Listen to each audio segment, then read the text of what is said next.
Estamos aqui para mais um The Hub Talks, no nosso especial de Fenalós, sendo acompanhados agora por Maria Eduarda Silveira, da Bold HRO. HRO, para quem está aí nos nossos anglofonos. Então, Maria Eduarda, você está trabalhando com recrutamento e seleção especializado no jurídico. Conta pra gente um pouquinho sobre como que é isso e quais são os desafios de recrutar pessoas nos dias atuais.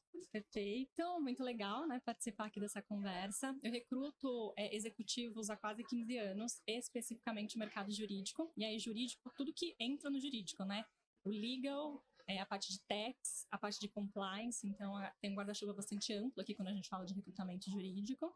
E é muito legal a sua pergunta, porque hoje, se a gente perguntar aqui para todo mundo que está na feira, um dos principais desafios dentro, né, das suas companhias, naturalmente vai aparecer a resposta: contratar pessoas, desenvolver pessoas, né? Então, a gente vive um momento onde contratar, engajar, reter pessoas acaba sendo um dos principais desafios de todas as empresas. E quando a gente vai para o mercado jurídico especificamente, a gente vê uma necessidade hoje de contratar não só profissionais bons tecnicamente, que sempre foi algo muito procurado no mercado jurídico. Então, naturalmente, é uma área técnica, naturalmente o advogado ele é formado para ser muito conhecedor, né, das leis, enfim, ter uma maturidade técnica muito forte, o que ainda é muito importante. Então, quando eu falo que hoje existem outras habilidades que a gente precisa acrescentar no processo, não é que o técnico não é mais importante. É importante, mas ele não é suficiente para que você consiga desempenhar bem. E aqui eu estou falando tanto de um contexto de empresa, né, um jurídico interno, quanto um escritório de advocacia.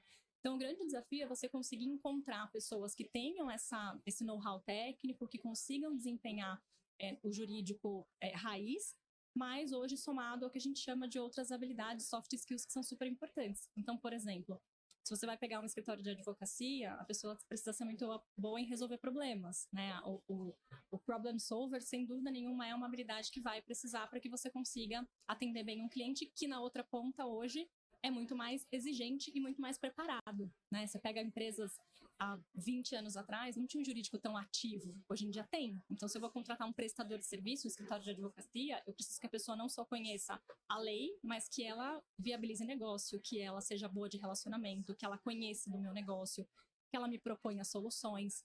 E aí parece muito bonito quando a gente fala sobre isso, né? Quando a gente escuta entrevistas de RH, né, ou habilidades, sempre aparecem esses tópicos. Mas a verdade é que quando a gente vai contratar, a gente sente falta dessas habilidades na prática, né? E os gestores, os sócios do escritório sentem muita falta dessas habilidades quando vão compor uma equipe. Então, acho que um dos principais desafios é conseguir somar todas essas demandas que o mercado vem pedindo, né? E assim, eu percebo como essa transformação ela é bastante desafiadora, inclusive para quem está se preparando, né? A pessoa que se forma advogada, a gente tem o hábito de desenvolver aí essas hard skills, que são hards porque elas são duras de conseguir, duras de desenvolver. Às vezes eu penso que as softs são até mais difíceis do que as hards, eu ouso dizer que sim. Eu tenho essa audácia também. Mas como que a gente pode pensar em se preparar para ter esse tipo de habilidade? Porque são habilidades difíceis de se conquistar, embora não sejam chamadas de duras, elas são bastante sofridas. E não é um tipo de aprendizagem que você vai fazer um curso rápido e desenvolver. O que você recomenda que pessoas que estão se preparando, querem estar capacitadas para ocupar essas vagas de mercado, façam hoje para estarem aptas daqui a algum tempo? Perfeito, é uma ótima pergunta. E eu tendo a dizer que esse é a grande sacada do futuro do trabalho, né? Porque as pessoas falam, e a tecnologia vai roubar o trabalho do advogado?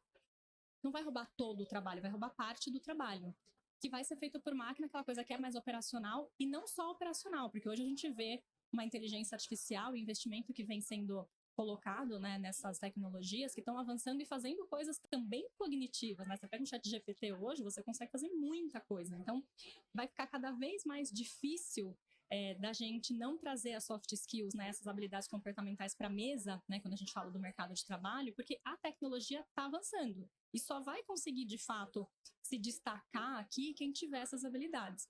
E só dando um exemplo prático aqui, Isa, porque como eu sou headhunter, a gente tem esse exemplo, né, muito tangível ali. Às vezes a gente faz posições de substituição de pessoas, né? Então, existe uma vaga de um um gerente jurídico, por exemplo, e a gente vai fazer a substituição, né? Faz uma vaga confidencial. Não só do jurídico, mas principalmente, né? Aqui o jurídico que a gente está falando. E aí a gente percebe, quando a gente vai entender por que essa pessoa vai ser substituída, dificilmente aparece, é porque ela não é boa tecnicamente. Não é sobre isso.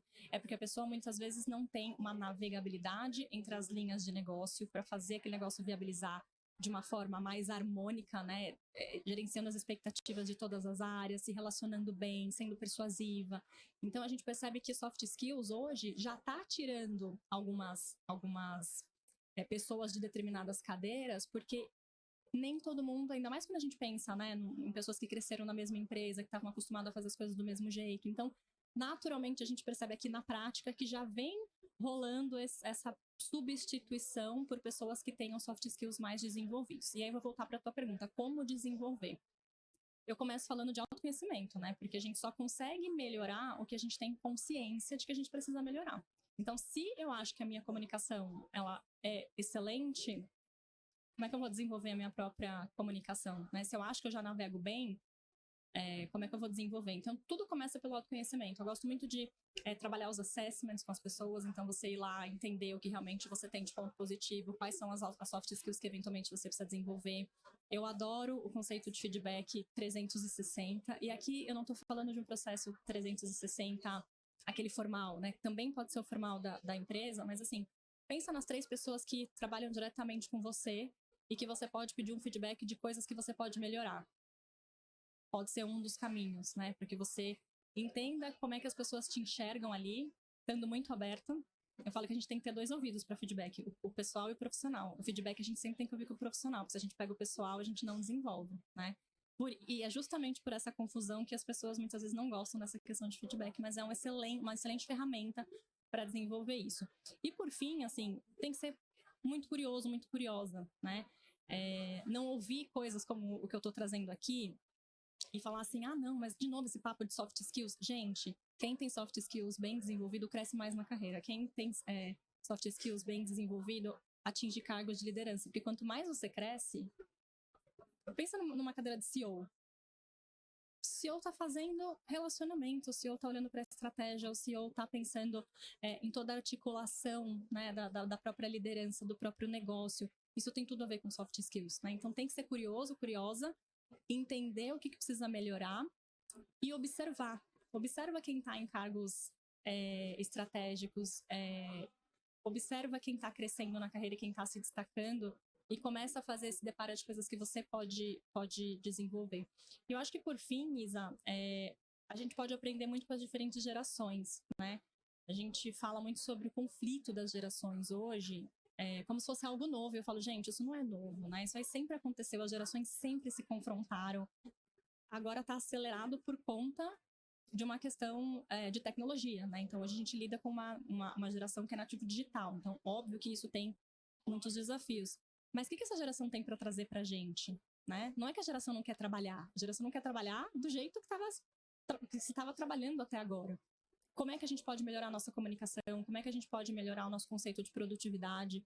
Ao passo que a gente também transfere para os jovens que estão entrando essas soft skills que são importantes. Então, só para fechar aqui, falando agora especificamente com os jovens, eu sei que o trabalho remoto é algo muito importante, que a gente teve muitos ganhos nos últimos anos, mas tem coisa que a gente só aprende no presencial.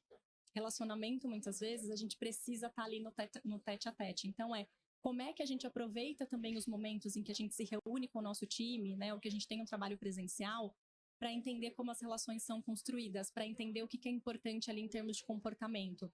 Isso eu acho que é um ganho que as novas gerações podem ter, se relacionando também com quem tem mais experiência e mais navegabilidade, inteligência emocional em alguns aspectos. Então, acho que é isso, assim. Falei bastante, mas é que é um assunto que não tem como a gente pincelar só, né? Acho que tem muitas camadas aqui. Tem várias camadas, todas muito produtivas. Eu vou defender aqui o seu ponto da cognição, porque quando a gente está falando de inteligência artificial, pelo menos por enquanto, a gente está falando de uma ciência que ela não é corpórea ainda, né? A gente está falando de inteligência artificial algorítmica, de machine learning. Então, o que está diferenciando agora a nossa cognição orgânica da artificial é justamente a corporificação. Então, a nossa capacidade de ter um corpo que passa por vivências e que geram as nossas soft skills. Então, esse vai sim se tornar o nosso grande diferencial. Sou da opinião de que sempre foi, né, que a soft skill sempre foi o que diferenciou uma pessoa da outra, não necessariamente uma pessoa da máquina. Agora a máquina entra como mais uma concorrente aí pela sua vaga, mas isso sempre foi importante e agora vai ser cada vez mais. A sua capacidade de transparecer as suas vivências e trazer isso de uma forma muito profissional é bastante relevante. E são habilidades que são possíveis de se desenvolver e são muito necessárias. E eu gosto muito desse seu ponto de vista da autocrítica, que eu sinto que muitas vezes, principalmente nós pessoas advogadas, a gente tem a tendência a acreditar que somos excelentes comunicadores, o que é uma inverdade. Advogados se comunicam muito mal, inclusive, eu ouso dizer. Eu tô aqui na autocrítica, então eu acho que tudo bem. A gente se comunica super mal, a gente não foi ensinado a dialogar, a gente foi ensinado a dizer. Então, eu não tenho uma escutativa, eu não tenho uma comunicação que chega no propósito da mensagem. Eu acho que a outra pessoa tem a obrigação de andar 99% do caminho e chegar aqui no meu 1%. Então, eu começaria, sendo advogado, eu começaria pela habilidade de comunicar. Acho que esse é uma primeira soft skill que parece próxima, mas está muito distante. Total. E o conflito de gerações, eu gosto demais dessa perspectiva de um aprender com o outro, né? Eu vejo a geração Z se queixando bastante de, poxa, eu me qualifiquei tanto e agora eu não consigo me alocar no mercado de trabalho. Cara, eu sei que isso é sofrido, isso é muito duro mesmo e estamos aqui para ajudar você a conseguir se alocar justamente falando, olha, tem outras habilidades que são necessárias que vão além da nossa hard skill, né, da nossa capacidade técnica. E esses saberes, eles vão ser desenvolvidos em várias áreas. Eu tô aqui sempre desenvolvendo, você falou solução de problemas, eu pensei, cara, essa é uma área que eu ainda preciso melhorar pra caramba, mas é isso também, né? A gente tá aqui em modo de aprendizagem para sempre, eternas crianças, e eu acho que enquanto a gente tiver essa capacidade de se olhar com crítica, mas com carinho também, né? Ouvir com o ouvido profissional e não pessoal, a gente consegue desenvolver melhor, ter mais habilidades e quem sabe um dia chegar aí ao cargo de CEO já, numa posição que é técnica e softmente bastante exigente, né? Exato. E eu queria fechar, Isa, exatamente pegando esse seu ponto, até trazendo uma dica, né, para processo seletivo, por favor. Porque você comentou sobre tem pessoas que estão procurando, né, e querem se inserir no mercado de trabalho. Em uma entrevista, se você tiver as mesmas habilidades ali, mas o seu soft skills for mais envolvido, naturalmente você vai sair na frente. Se a sua comunicação for uma comunicação assertiva, se você conseguir mostrar que você é uma pessoa que agrega valor ali. Então, o que eu falo na entrevista é que o candidato ele chega querendo se vender, as qualidades dele. E a gente tem que entrar numa entrevista pensando, como é que eu vendo as minhas habilidades aqui e mostro para Isabela onde é que eu vou agregar valor na empresa da Isabela? Como é que eu vou resolver os problemas que hoje essa empresa está vivendo? Então, as soft skills, a boa comunicação, ela vai fazer você sair na frente no processo de seleção. E é muito curioso, porque a gente está na época da inteligência artificial, mas se você olhar o relatório do Fórum Econômico Mundial, né, quando fala do futuro do trabalho e as principais características para o mercado, as 3 primeiras são soft skills.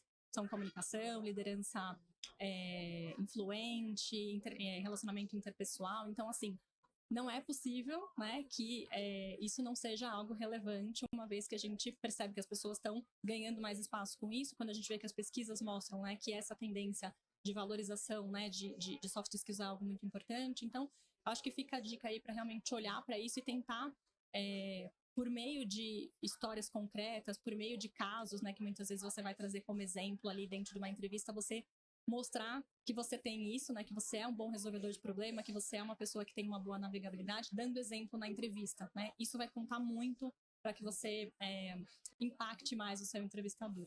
Eu gosto muito de usar um storytelling no meio das conversas, um pouco de contação de história sempre faz todo sentido. E aí você pega todo aquele seu projeto, seus dados, conta através de uma história, fica tão lindo, fica tão elegante, é uma comunicação tão bonita, né? Tão mais agradável de se fazer.